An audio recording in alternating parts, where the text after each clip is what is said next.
Magandang araw po sa inyong lahat mga kababayan at welcome back dito po sa PNR at ito nga mga karibin natin, bumaliktad na, lahat dismayado, nagwala sa Senado. Yan mga kababayan, patungkol po riyan ang ating alamin at bibigyan ng komento ngayong araw na ito. Pero bago pong lahat, kung bago ka pa lang at di pa po napag-subscribe sa ating munting channel, please don't forget to subscribe at palike na rin po ng video ito. Maraming salamat po at eto na nga, simulan na po natin to. Sawa ang bayan ko sa pagnanakaw ng tao.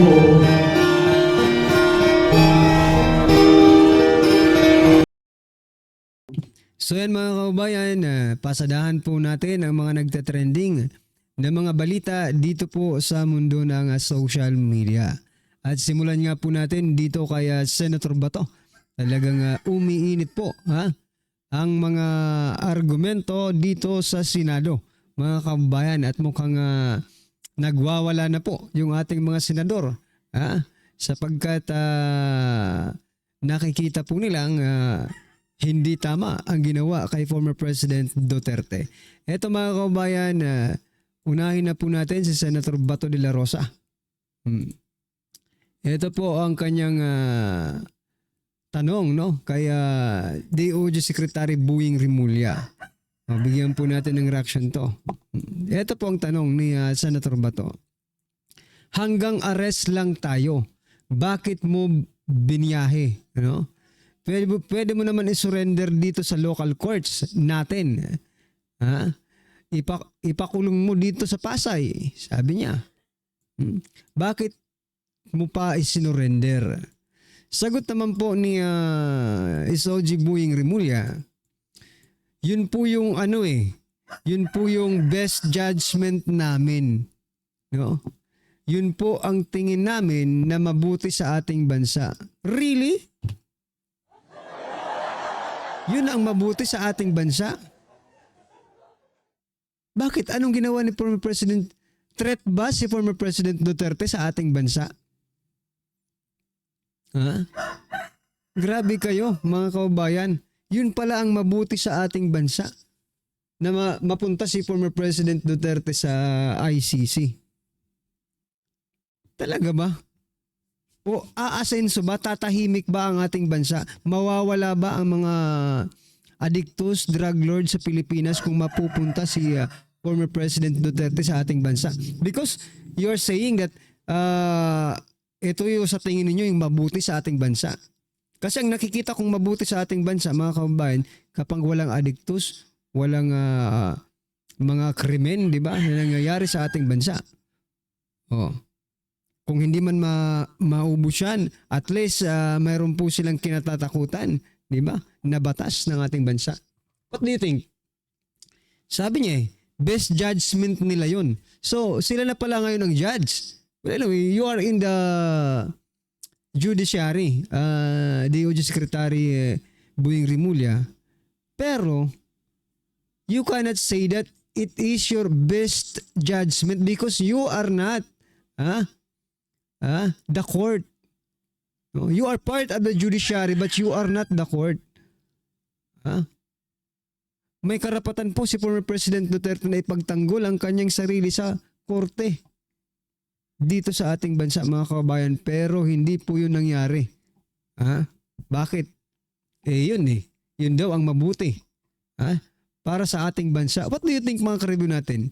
Kayong mga nanonood, kahit yung mga basher, mabuti ba talaga ang naging yun ba talaga ang the best solution to the problems of our country? Grabe.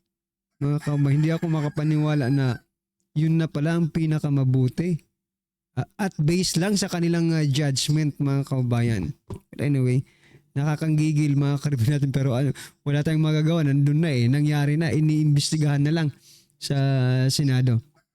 Ano po ang inyong opinion dyan? I-comment nyo na lang mga kababayan. At ito pa, pasadahan din po natin itong, ito si Senator Bato pa rin mga kababayan. Kay Tory naman po.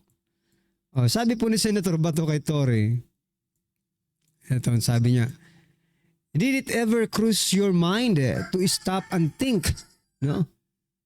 Is this order legal? Magtanong daw kung sa sarili kung legal ba itong ginagawa ko? Am I not violating any provision of the Constitution by following this order?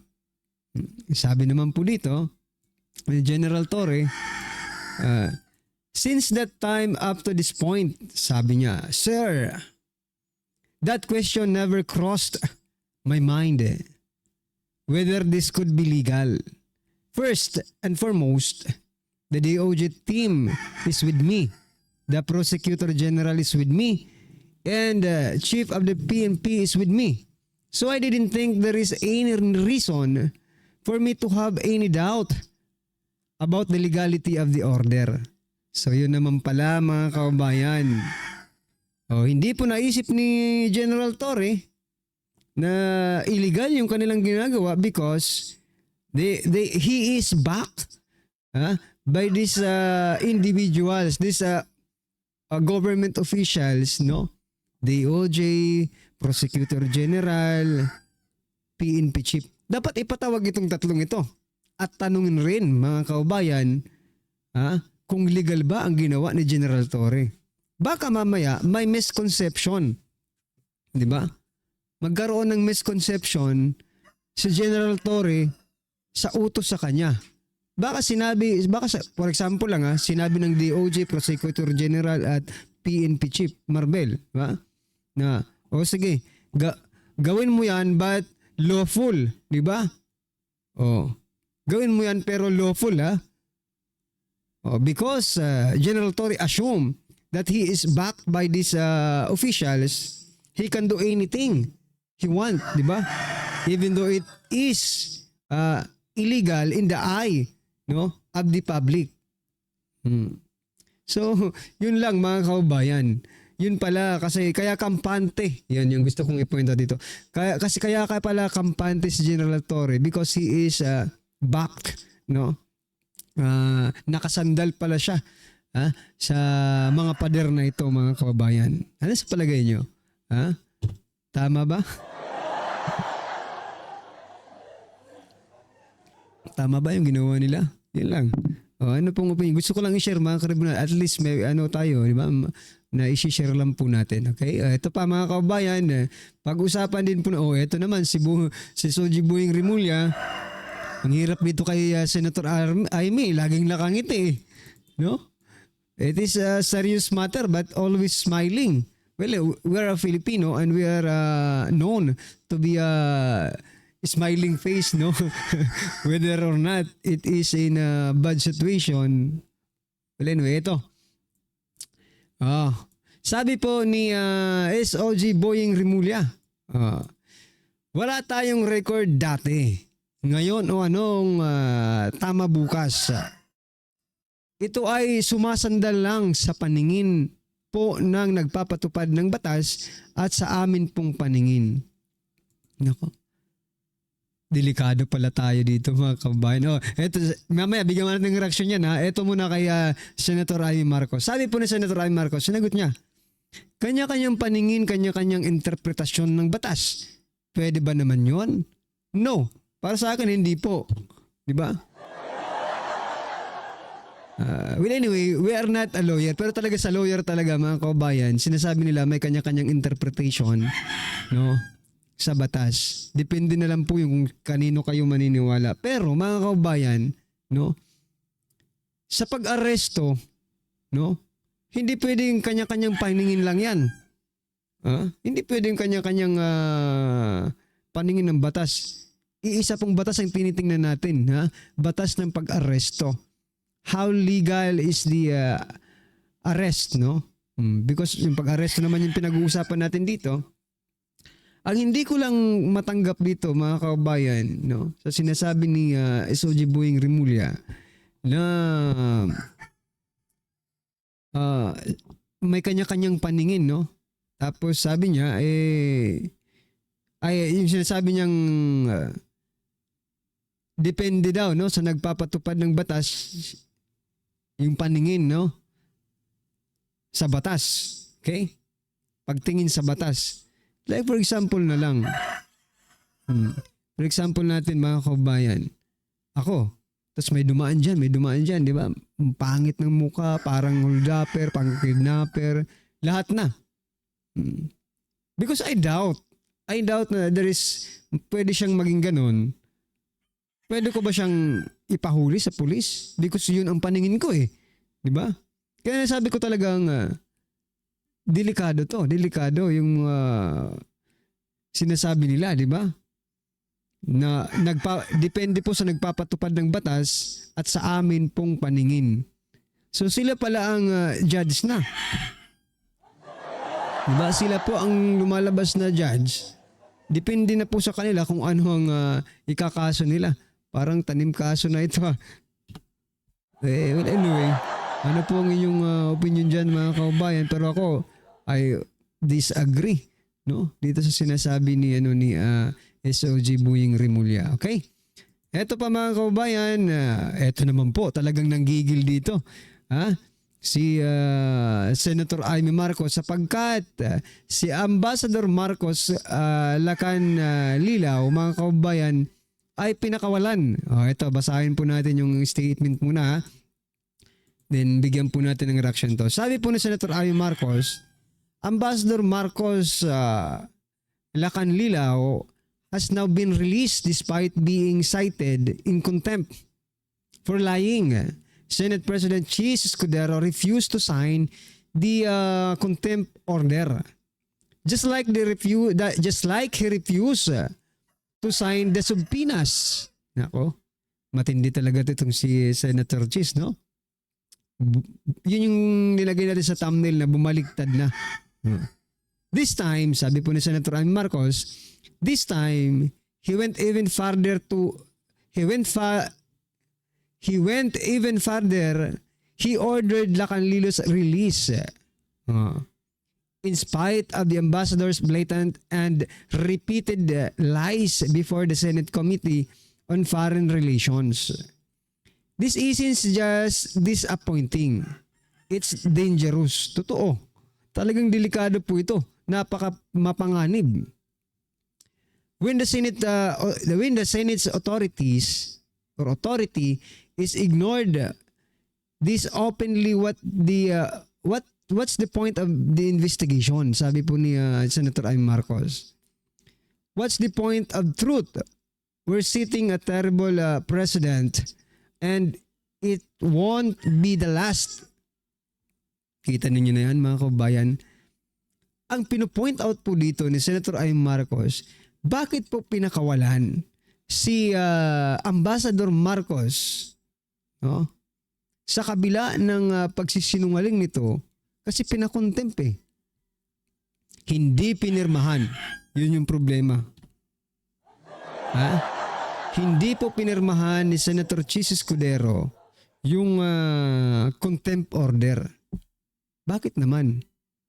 Bakit hindi mo pinirmahan? Yun po ang judgment, no? Ng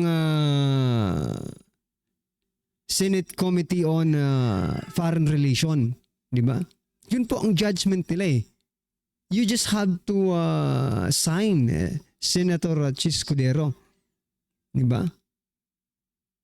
Ang nangyayari kasi dito mga kababayan, eto pag hindi ka sumasang-ayon or you are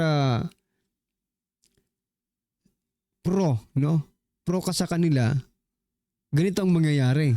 You will be protected, mga kaubayan. Bakit ba nirelease agad? Eto mga karibin natin. Eto pala kung bakit nirelease agad si Rimulya na nakiusap umano na wag i-contempt si Envoy Lacan Lilaw sa Senado. Aba, pwede na palang makiusap ngayon para hindi i-contempt. Pwede pala yun mga kababayan. Bakit yung mga vloggers wala namang nakiusap? Diba? Contempt agad. Nagsasabi na nga ng katotohanan, anong kinukontempt pa. Diba?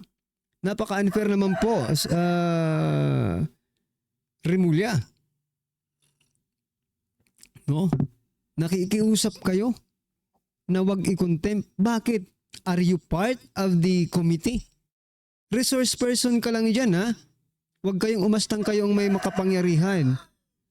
Oo, we know that you are the OG secretary. Pero mga kababayan, respeto nyo po ang desisyon ng Senado. Kung desisyon po nilang i-contempt si Lacanlilaw, bakit mo kailangang makiusap para hindi contempt yung tao? You know what, speaking of pakiusap, no mga kababayan, eto si Senator Bongo, nung inaresto nyo si President Duterte, nakiusap po. Senator Bongo, even Vice President Sara Duterte, napapasukin nyo. Makita ang ama niya. Pinagbigyan nyo ba? Hindi. Hindi nyo pinagbigyan because yun ang sinasabi nyong batas. Diba? Though sinabi na ni former President Duterte na yung abogado ko yung anak ko, hindi nyo pa rin pinapasok mga kababayan. Ngayon, kayo ang nakiusap, ganun lang kadali ang pag-release sa ambassador na ito mga kababayan. Dahil kayo ang nakiusap.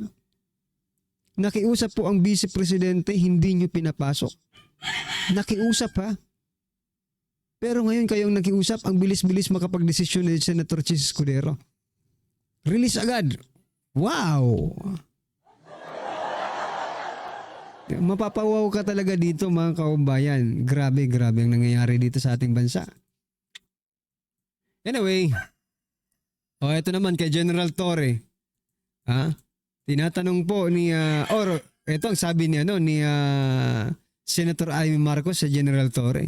Sabi po, General Torre, inarestyo niyo po si Pastor Kibuloy tapos na-promote kayo. Pero by the way, congratulations. Na-promote pala kayo, wala pang isang buwan. Na-promote kayo ulit. Ano po bang gustong iparating sa atin dito ni Senator Amy Marcos? That General Torre is reaping the rewards. Na ano niya na ngayon, nakamtan niya na mga kababayan yung reward ng kanyang pinaghirapan. O na-promote. Ibig sabihin lang dito, kapag sumusunod ka, though it's not legal or not, di ba? As long as you completed the mission, you will be promoted, di ba? Anyway, congratulations po, General Torre. Mataas na po ang ranggo ninyo. Ang problema lang, opinion ko lang to mataas na po ang ranggo ninyo. Ang problema lang, may honor ba? May dangal ba? Kasi mas mabuti pa ang isang sarhento, mga kaubayan, na iginagalang ng taong bayan kaysa po sa isang general. Na hindi igagalang or iginagalang or binibigyan ng honor ng taong bayan. Diba? Mas mabuti pang maging barangay tanod na lang. Diba? Maging tanod ka na lang, respeto ka pa ng taong bayan kaysa naman maging general ka pa. Diba? Hindi ka naman nire-respeto. Ganun din yun mga ka-review natin. Sabi nga ng iba, ang posisyon ay pansamantala lamang. Pero ang respeto, dangal, prinsipyo, ay habang buhay po yan mga ka-review natin. Huwag nating kalimutan. Okay? Alright, eto. Last po nating pag-uusapan. Eto po, si General Marbel mga kaubayan. Nako. Eto pong sabi ni General Marbel. We don't just need generals in title. We need generals in character. Leaders who can inspire, influence, and drive the PNP to become better each day. Okay. Pero sabi sa comment dito, you are not one of them. Yan yung character na sinasabi mo. But the netizen says You are not one of them, General Marbel, no? You can inspire, influence, and drive. Well, anyway, speaking of inspire and influence, remember, mga kababayan, General Marbel once said, ang mga users, hindi lahat ng users ay addict. They are just only using it to extend their working hours, to extend their time of working para magising sila. Meaning, General Marbel, mga kababayan, in terms of his statement, na inspire and influence, he is inspiring the mga addictus na gumamit.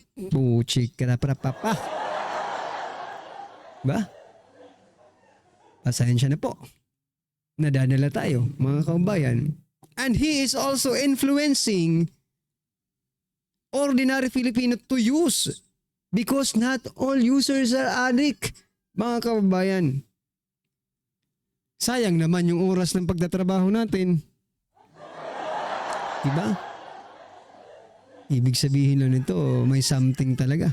How about, the graveyard PNP, no? Yung mga panggabi nating mga PNP. I'm not saying that they are using, but pumasok lang sa isip ko, baka lang, ha? Baka lang naman. We don't have any evidence, but because of the statement of PNP General, PNP Chief, no? May isip mo talaga yon. Hindi mo maalis isipin na isipin yun ng mga ordinaryong Pilipino because of what you have said. No? Anyway, ano po ang inyong opinion, mga kababayan? I-comment nyo na lang po at yan. Please don't forget to like the video. Maraming salamat po, mga kariban natin. Sawala ang bayan ko sa magnanakaw na tao.